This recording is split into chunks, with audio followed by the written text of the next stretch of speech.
এখানে লুটতরাজের দিন শেষ। আগামীর বাংলাদেশ বৈষম্য বিরোধী বাংলাদেশ।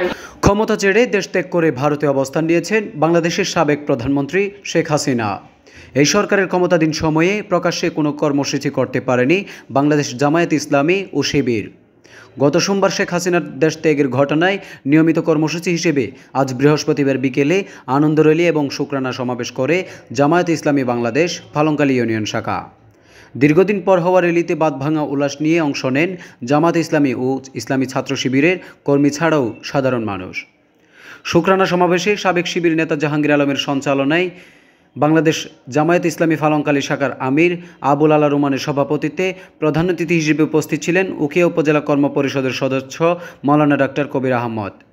বিশেষ অতিথি হিসেবে উপস্থিত ছিলেন বাংলাদেশ জামায়াত ইসলামী পালংখালী ইউনিয়ন শাখার সাবেক আমির শফিকুল আলম শিকদার, সাধারণ সম্পাদক আব্দুর রহমান, শ্রমিক নেতা সরওয়ার আলম শিকদার, শ্রমিক নেতা মোহাম্মদ শাহজাহান, সাংগঠনিক সম্পাদক আবুল হোসেন, জামায়াত নেতা আব্দুল সাত্তার, মাওলানা রফিকুল ইসলাম, আব্দুল মাবুদ ও বাংলাদেশ ইসলামিক ছাত্র শিবিরের উখিয়া উপজেলা সাংগঠনিক সম্পাদক সাইফুল ইসলাম সহ প্রমুখ।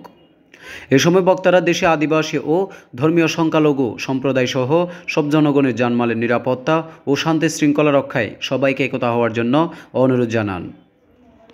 এখন থেকে যারা সন্ত্রাস করবে, যারা লুটতরাজ করবে, যারা চাঁদাবাজি করবে, তাদেরকে আজকে রাত্রে 8টা থেকে আর ছাড় দেওয়া হবে না।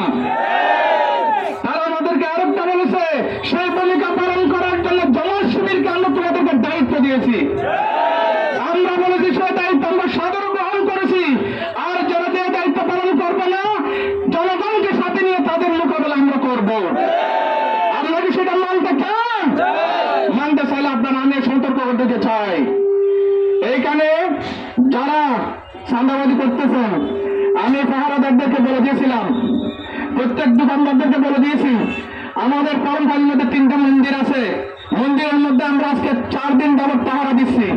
সংখ্যালঘুদেরকে আমরা পাহারা দিচ্ছি। আমাদের এসকর্টিং ফোর্স আছে। কোন অপরাধ করলে আমরা সাথে সাথে আমরা সেটা মিনিটের মতো আমরা প্রতিরোধ করার জন্য আমরা ব্যবস্থা করে রেখেছি। আমাদের উখিয়া থানা এবং বৌদ্ধ মন্দিরকে আমরা 3 দিন ধরে তাদের আলোক আমরা পাহারা দিচ্ছি। আল্লাহ রসুল শেষ মক্কা বিজয়ের ভাষণে বলেছিলেন, যখন বিজয় হয়েছে আল্লাহ রসুল, আজকে কোনো বাড়াবাড়ি নাই, কোনো আজকে জবরদস্তি নাই, আজকে কোনো প্রতিশোধ নাই। আজকে যখন মক্কা বিজয় হয়েছে সবাইকে মাফ করে দেওয়া হয়েছে। তাহলে আমরা সাধারণ ক্ষমা ঘোষণা করেছেন। আমরাও এই জনপদে যারা আমাদের আছে, যারা দোকানপাট আছে, যাদের ঘর বাড়ি আছে, তাদের সেইখানে আমাদেরকে নিরাপত্তা দিতে হবে। আমাদের সবাই নিরাপত্তার জন্য আমাদেরকে আল্লাহর যে শক্তি দিয়ে, সমস্ত শক্তি দিয়ে সেই মোকাবেলা করতে হবে। তাহলে আমি বলবো, আশা করব, এই যে দোকানপাট ঘর বাড়ি যারা লুণ্ঠন করবে, ডাকাতি করবে, আপনারা সবাই মিলে সেই শত্রুদেরকে, সন্ত্রাসীদেরকে কঠোর হস্তে দমন করতে হবে। News desk, Cox morning, Ukhia.